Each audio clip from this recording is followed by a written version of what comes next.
And welcome back, everyone, to This Week in the USHL. Bernie Corbett, joined by Paul McNamara.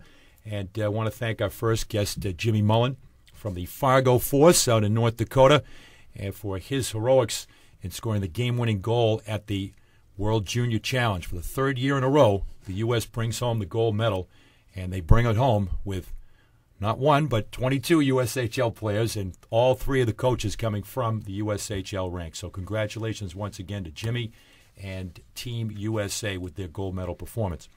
Now on the line, we have our Coach's Corner segment, our Coach Profile of the Week, and we go to Regg Simon of the Des Moines Buccaneers. Reg, welcome. Guys, thanks for having me. Appreciate it.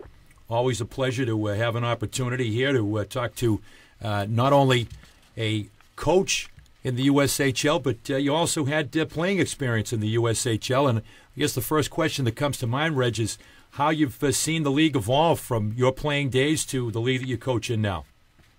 Oh boy! Wow, it was really kind of a post-high school 18, 19, and 20-year-old league when I played, and this was mid '90s, and really back then the league was just starting to emerge, where teams were really starting to draw fans and really starting to become a business. So now every team is kind of on an equal playing field. Back then it was Des Moines, Omaha, and kind of Dubuque, and a few other teams would pop up every now and then with some good seasons, but it was really an Omaha, Des Moines league then, because they had the biggest rinks and the most fans and the most money, and so they always fielded the best teams. But it's an even playing field in this league now, and I don't think it's ever been better. No, indeed, and you look at what you've accomplished previously in the USHL. I think the expectations would be rather high for you returning to the league.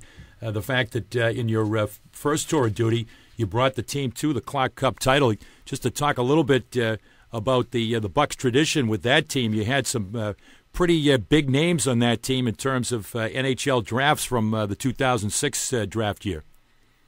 Oh, without question. Kyle Okposo went 7th overall. Trevor Lewis, 17th overall. So 2 first-rounders. Jeff Petrie went in the second round. We actually had Shane Sims going the 5th round, and then Buccaneer alumni John McCarthy, who was at Boston University as a freshman, went in that draft as well. And that team was loaded with other guys too. Aaron Pelusia was a 2nd-round pick the next year. Ben Ryan was a 4th-round pick. Matt Reed, who's probably one of the most highly sought-after free agents in college hockey this year. Matt Dalton, who's in the American and East Coast League with the Boston Bruins right now. So lots of talent that came through, not only during those couple of years, but just especially through the 90s and early 2000s through Des Moines. And Reg, talking to Regg Simon, coach at Des Moines, how do those guys compare with the group you have now, Reg? Obviously, kind of in the middle of the pack very early on, but everybody sees the league and sees it as a marathon, not a sprint, and everybody's fighting for position, not this early, but you always have an eye on the playoffs down the road. What do you see out of this group? I mean, you got some talented guys. You got Defensive Player of the Week in Blake Daring and obviously some other talent. How does this group compare to some of the teams you've had before? Boy, on an individual talent basis, to be quite honest, I don't think it does. But there's honesty. Yeah, hey, I'm not sandbagging either. But what I'm telling you is that the key word you said earlier was group, and I think that's what we have a really, really good thing of here. Is we have a good group of players. I don't think we have any all-stars, but we have a lot of guys who enjoy being with each other, who enjoy coming to the rink every day. And collectively, as a group, they're willing to work together and do the things necessary to help the team be successful. So I think, that we're certainly not at the top of the league, and we're kind of muddling around in the middle right now, but that's okay. I think there's a lot of improvement right now. And, again, as long as we play as a team and guys have bought into each other and the concept, we're going to be all right in the end. Well, and you say you're in the middle. I mean, between the two conferences, there's 6 teams within 3 points of each other.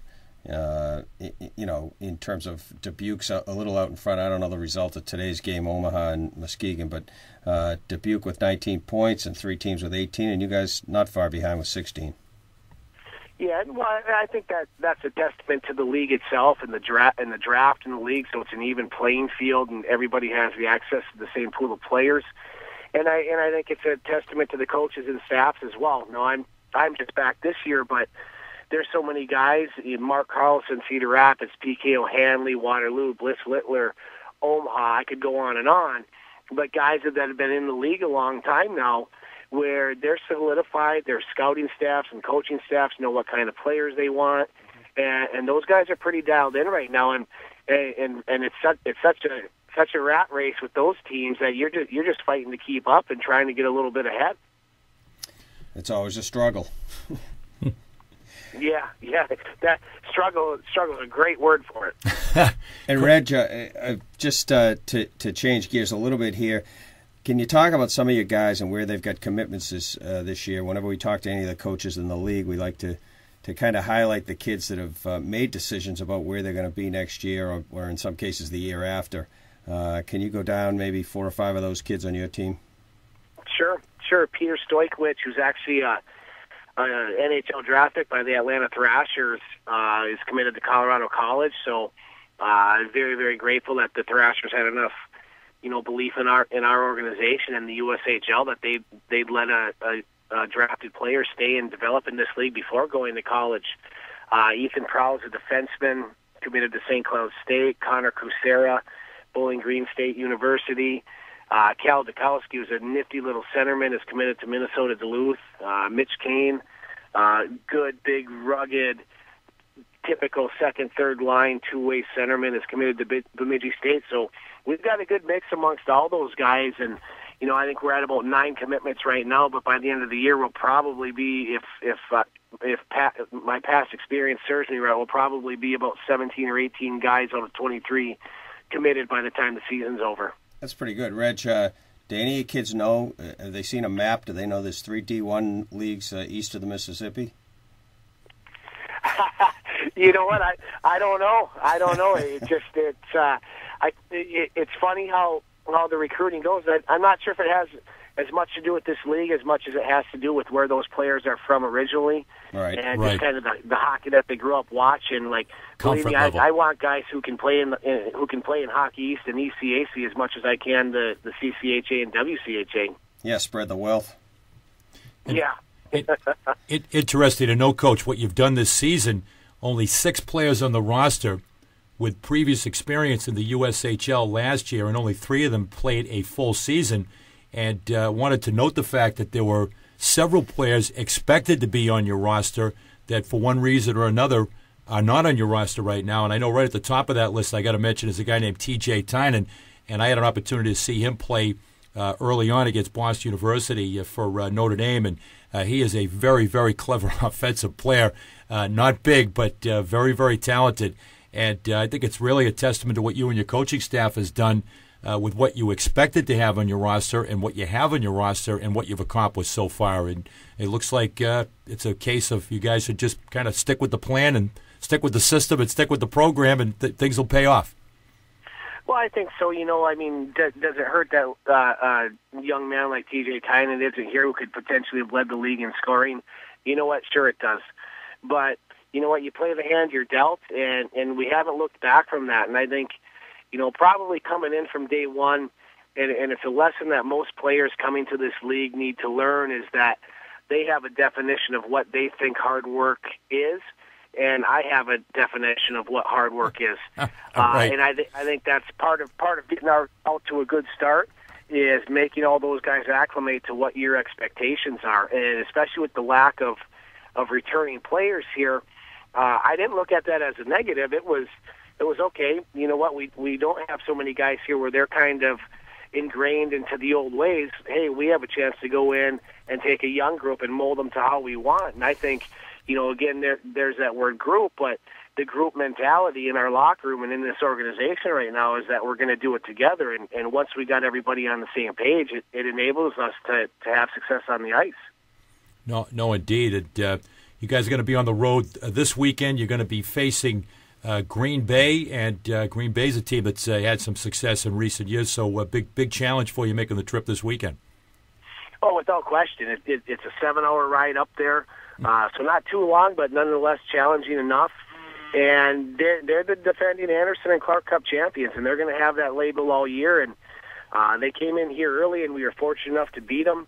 I'm sure they haven't forgot that. They've returned a good handful of players that, over the course of the last 2 years have probably won around 100 hockey games and don't know how to lose very well. And that's a testament to that organization. And Eric Rude's doing a great job there as a coach, getting them off to another good start after taking over for John Cooper, who's now in the American Hockey League. So we're going to have our hands full, especially going in and playing two in the same building. If you win on Friday night or lose on a Friday night, typically you see somebody different on Saturday, and you can kind of go into your second night and hide the mistakes that you were making on Friday. Where I know we're both going to be watching video Friday night, saying we need to go after them here and they need to go after us there. That's right. And you have to make adjustments. It's tough to sweep 2 games on the road in any league. Indeed. And Coach, just a final note here from your own bio. You had played 4 years at Alaska Anchorage, and I believe you were the captain the first time that I trekked out there with Moines University, which was the 99-2000 season. I don't know if you remember the Terriers playing out there. One Rick DiPietro made his debut at that tournament. He was one and done at Moines University, number 1 overall pick. But I believe you were on that Alaska Anchorage Seawolves club. I'll tell you how good of a memory I have. I didn't score many goals, but I scored on him. There you go. And I think we lost 3-2 or 4-3, but I distinctly remember scoring on Rick DiPietro, and I remind everybody of that of any chance I get when I see him play. Well, I'm glad I brought it up. And Reg, Bertie just brought out the $20 check you sent him to make sure he brought that up. Make sure that check clears, Reg. I will. Now a matter of public record. You're completely noted now, duly noted on the permanent record. Well, like I said, when you don't score many goals, you tend to remember every one of them. And absolutely, when there's a guy of that caliber, you certainly remember it. Hey, Regg Simon, good luck this weekend and the rest of the way, and hope we talk to you again on This Week in the USHL. Thanks again, guys. You're welcome. Thanks very much to Regg Simon, the head coach of the Des Moines Buccaneers, and we'll be back with more on This Week in the USHL. Bernie Corbett, Paul McNamara, don't go away.